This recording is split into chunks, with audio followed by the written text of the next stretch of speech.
ज्यांच्या जीवाला धोका नाही अशा व्हीआयपी व्यक्तींची सुरक्षा कमी करण्यात आली। भाजप शिवसेनेसोबत राष्ट्रवादीतील नेत्यांची सुरक्षा कमी करण्यात आली। प्रतापराव चिखलीकर, रवींद्र चव्हाणांसोबत सुरेश खाडे, कृष्णा गजभिये, देवराम होळी यांच्यासह अनेक नेत्यांची सुरक्षा कमी करण्यात आली। मंत्र्यांची Y+ दर्जाची सुरक्षा मात्र तशीच राहणार, सूत्रांची माहिती। आमदारांसोबत आता फक्त एकच सुरक्षा रक्षक राहणार, सूत्रांची माहिती।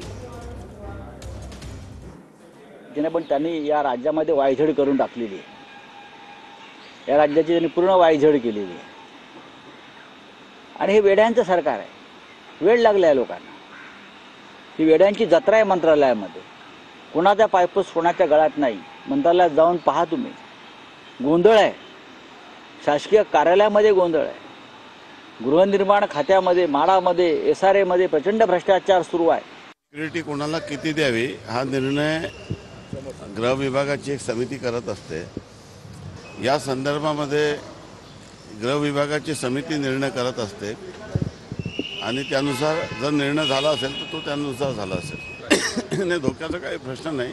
शेवटी याचं मूल्यमापन आणि गुणवत्तेवर निर्णय गृह विभाग करत असते आणि त्यांनी जो निर्णय घेतलेला असतो तो निर्णय योग्यच असतो असं समजण्यास हरकत नाही।